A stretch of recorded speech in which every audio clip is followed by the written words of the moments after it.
দর্শক, বিএনপি নেতা রিজভীকে আপনারা চেনেন। তিনি কবিতার মতো কথা বলেন। বিএনপি নেতা রিজভী এই যে সাবেক যে আপনারা জানেন প্রধান নির্বাচন কমিশনার নুরুল হুদাকে মব জাস্টিসের মাধ্যমে হেনস্থা করা হয়েছে। বিএনপি নেতা তার প্রতি একটু দরদ দেখিয়েছেন। তিনি বলছেন যে আমরা যত বড় অপরাধী হোক না কেন তাকে আইনের আওতায় এনে বিচার করতে হবে। কোনো রকম মব জাস্টিস আমরা সমর্থন করি না। কথাটা অবশ্য একদিকে সত্য, আবার অনেকটা তার প্রতি দরদও দেখিয়েছেন। কিন্তু এই নেতা, বিএনপি নেতা রিজভী কখন কি বলেন, মানে এদের এই কথাবার্তারা, বিএনপির কিছু মানুষের কথা খুবই অন্যরকম লাগে আমার কাছে।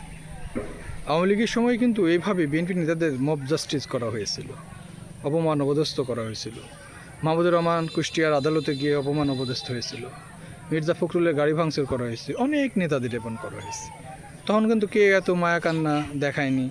দিনের পর দিন এভাবে চলেছে, কেউ এত কাঁদেনি।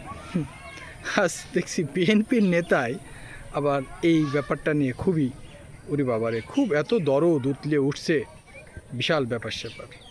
কিন্তু মিয়া ভাই, আসলে আপনি যতই দরদ দেখান না কেন, এদেশের মানুষ জানে, বুঝে এদেশের মানুষের সাথে কোনটা কী করা হয়েছে।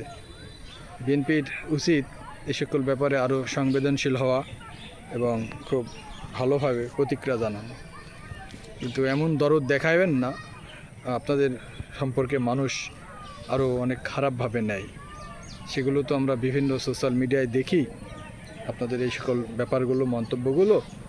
তো রিজভী সাহেব, আগামীতে খুব ভালোভাবে বিচার বিশ্লেষণ করে কথা বলবেন, আপনাদের দলের জন্য ভালো হবে।